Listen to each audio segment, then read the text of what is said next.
సబ్సిడీగా 50 కోట్ల రూపాయలతో 21,574 పడవలకు లబ్ధి చేకూర్చబడుతుంది.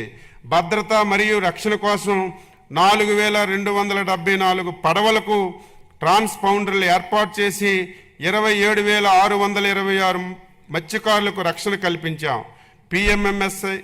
పిఎంఎంఎస్వై కింద 823 పడవలను మరియు వలల యూనిట్లను సరఫరా చేశాం. జీవి వైద్యం పెంపు కోసం 22 కృత్రిమ రీఫుల్ని 7.7 కోట్ల రూపాయలతో ఏర్పాటు చేశాం.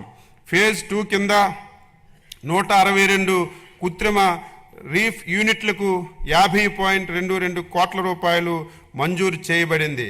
అత్యంత లాభదాయకమైనటువంటి సముద్ర నాసు సాగుకు 7 పైలట్ ప్రాజెక్టులను ప్రారంభించి 1,440 మంది మహిళా ఎస్హెచ్జీలకు శిక్షణ ఇచ్చాం. భవిష్యత్తులో దీనికి పెద్ద ఎత్తున ప్రోత్సహిస్తున్నాం. ఆక్వాకల్చర్ అభివృద్ధి బాపట్ల జిల్లాలో 88.08 కోట్ల రూపాయలతో ఇంటిగ్రేటెడ్ ఆక్వా పార్క్ నిర్మాణంలో ఉంది.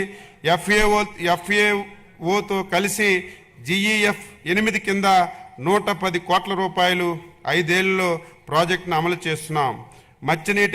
మత్స్య అభివృద్ధి కింద 481.78 లక్షల చేప పిల్లలను 3,458 జలాశయాల్లో విడుదల చేయడంతో 2.17 లక్షల మత్స్యకారులకు లబ్ధి చేకూరింది.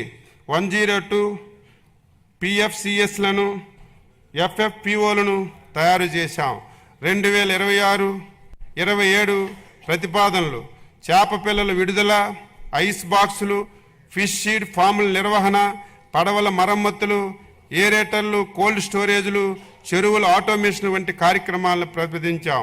సిఎస్ఎస్, పిఎంఎంఎస్వై, హ్యాచరీలు, బయోప్లాక్ యూనిట్లు, ఐస్ ప్లాంట్లు, ఫీడ్ మిల్లులు, హార్బర్లు, ఫిషింగ్ ల్యాండ్ సెంటర్లు, కృత్రిమ లీఫ్లకు గాను 398 కోట్ల రూపాయలను